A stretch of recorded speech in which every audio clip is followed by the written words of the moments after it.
کہ ایک مشنری عیسائی اسکول کے ٹیچر نے یہ کہا، ماتم اس پر ہونا چاہیے کہ ہم نے یہ نوبت کیوں آنے دی کہ ہمارے بچے دوسروں کے حوالے ہو جائیں۔ دوسروں کے پاس جائیں گے تو کیا ایمان و یقین سکھلائیں گے، دین و صلاح و تقوی سکھلائیں گے؟ وہ تو اسلام سے نفرت پیدا کریں گے۔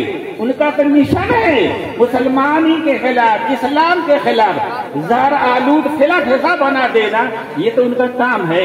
غلطی ہماری ہے کہ ہم نے اپنے بچوں کی تعلیم و تربیت کے لیے ایسے مدرسے، ایسے اسکول نہیں قائم کیے کہ ہمیں دوسرے مشنریوں میں ہمارے بچوں بھیجنے کی ضرورت نہ رہے۔ حل یہ ہے نعرہ لگا دینا کہ فلاں مسلمانوں کے خلاف زہر اگل رہا ہے، فلاں مسلمان بچوں کے ذہن میں زہر بنا، یہ حل نہیں ہے۔ ہم خود کفیل بنیں، جس طرح دینی تعلیم کے اندر ہم خود کفیل ہیں، ہمیں دنیاوی تعلیم کے اندر بھی ایسا بننا چاہیے کہ دوسروں کے اسکول اور کالج کی طرف ہمارے بچوں کا رخ نہ ہو، ورنہ بچے بچپن ہی سے جب ان کے ذہن میں غلط باتیں بٹھا دی جائیں گی۔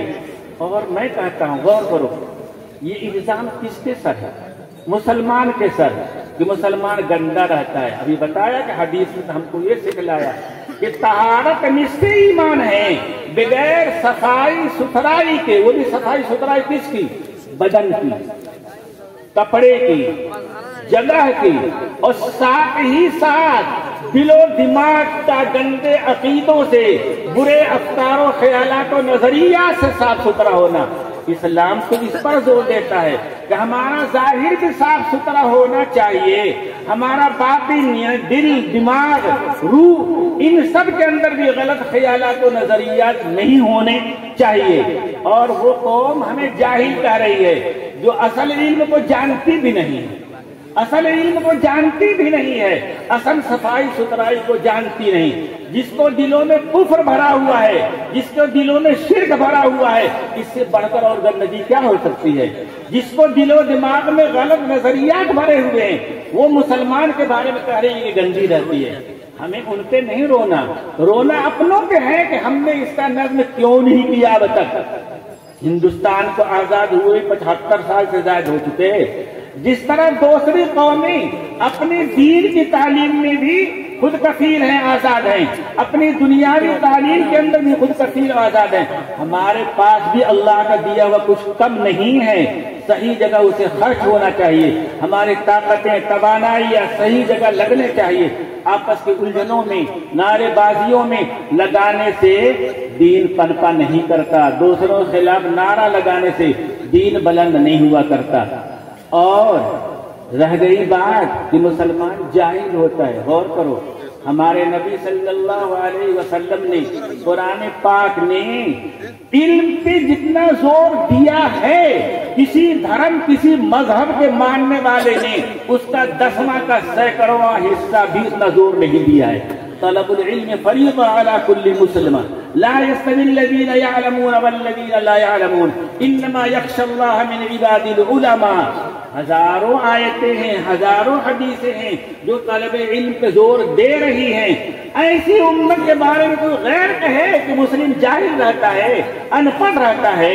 بھائیو، اس طرح کے باطل خیالات کو، گندے خیالات کو عملی اعتبار سے ان کے ذہنوں سے نکالنا چاہیے، نعرے بازی سے یہ چیزیں نکلتی نہیں ہیں۔ اور آخری بات جو انہوں نے کہی کہ مسلمان بھیک مانگتا ہے، اللہ اکبر، کیا نبی اکرم صلی اللہ علیہ وسلم نے ہمیں یہ نہیں بتلایا کہ بھیک مانگنا حرام ہے؟ بھیک مانگنا حرام ہے۔ جس کے پاس ایک وقت کے کھانے کی روٹی بھی موجود ہے وہ بھیک مانگے حرام ہے۔ لیکن مسلمان کا دھندا دیکھ لو، سب نہیں، بہت سے ایسے ہیں جو ان کے تھیلا میں 10 دن کا کھانا پڑا رہے گا، تب بھی وہ ہاتھ پھیلاتے رہیں گے، بھیک مانگتے رہیں گے۔ بھائیو، ان سب چیزوں سے اسلام رسوا ہوتا ہے، اسلام بدنام ہوتا ہے۔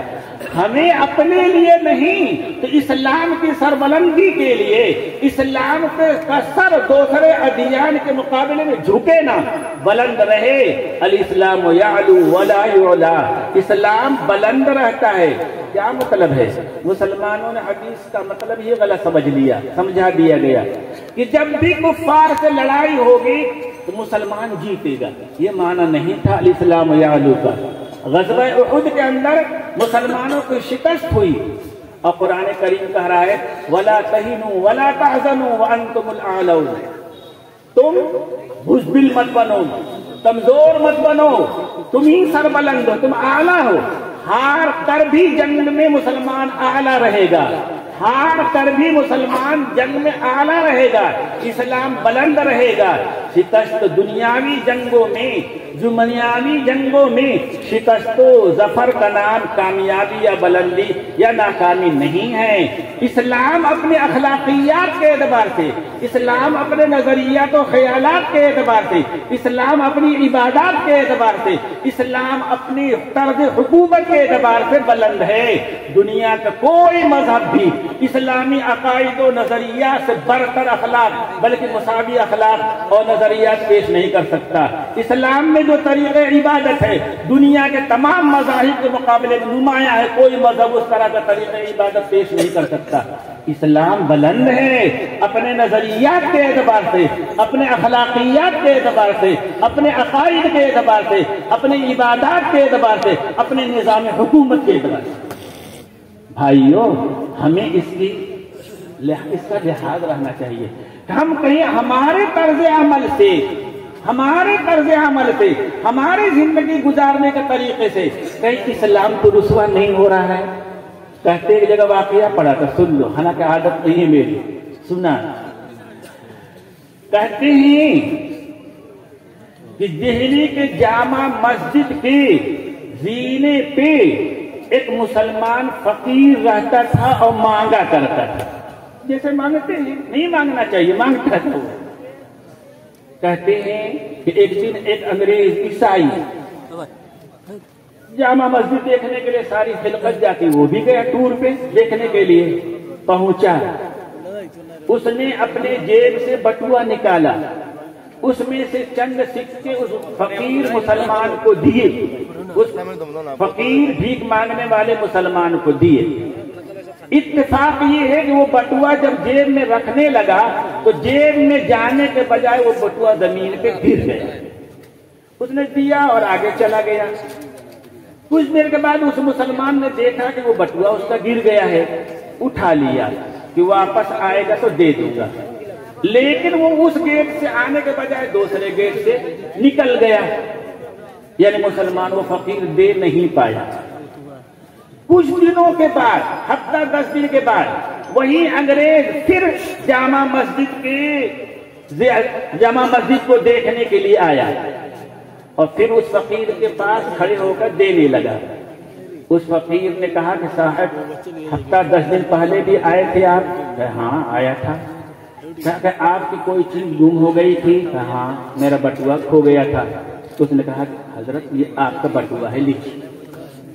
اس انگریز عیسائی نے مسلمان سے کہا کیا بات ہے، کیا بات ہے، تو 1-2 پیسے کے لیے دن بھر دھوپ میں تپتے پتھر کے سیڑھی پہ بیٹھا رہتا ہے اور میرے بٹوے میں تو ہزاروں روپیے تھے، تم نے اس میں سے کچھ لینے کے بجائے پورا واپس کر دیا، کیا بات ہے، کیا بات ہے، تو بھیک منگا ہے، بھیک مانگنے والا۔ اس نے کہا وہی مجھے سنانا۔ اس نے کہا کل قیامت میں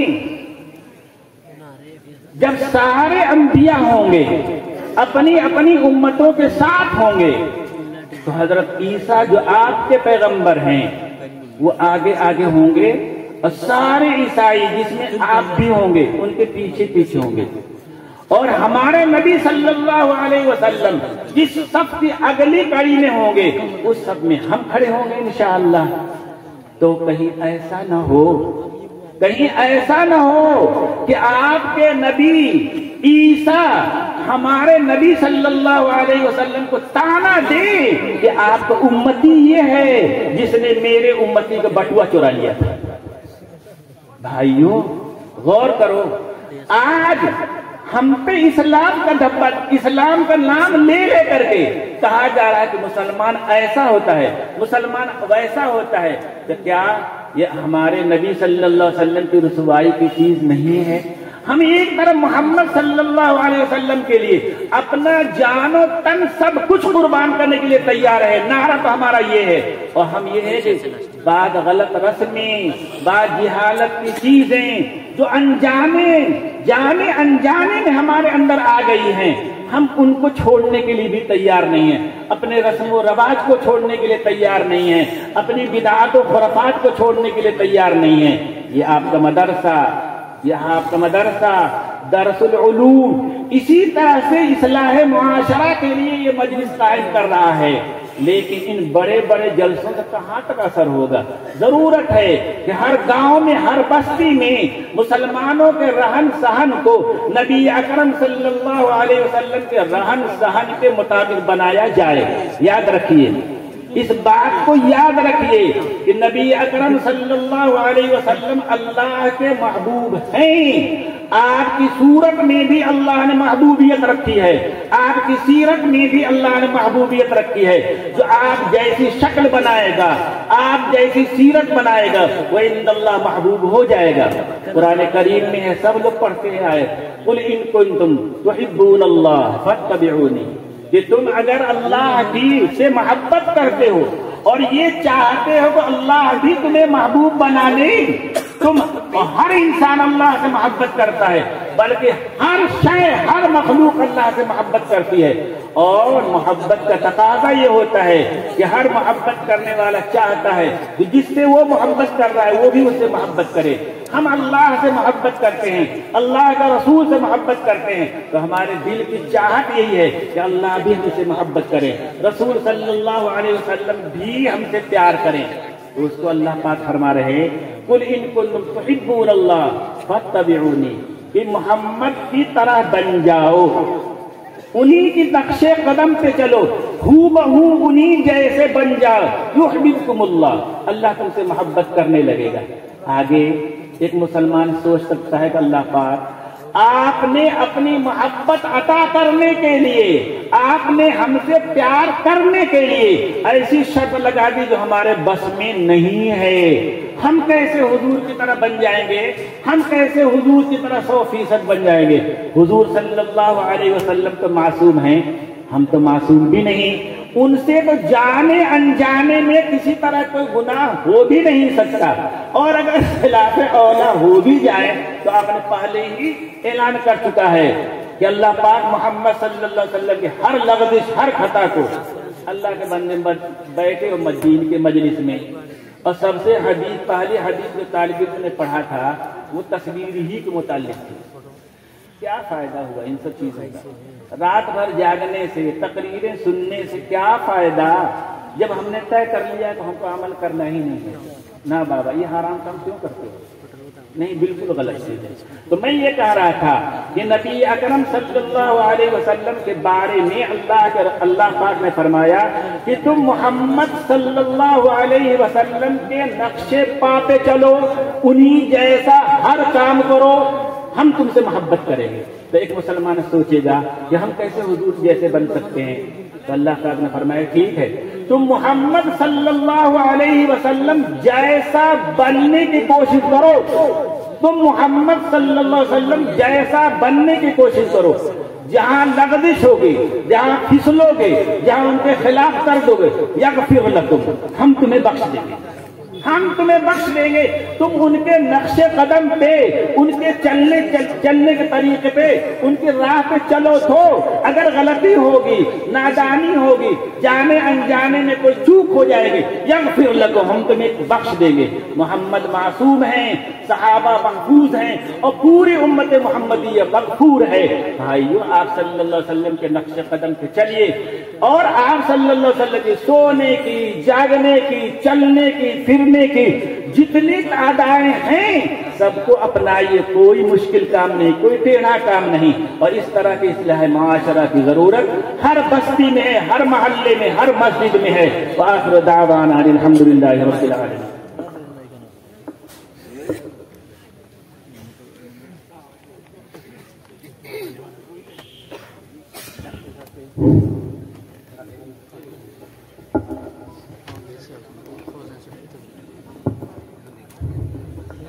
لگائی تھی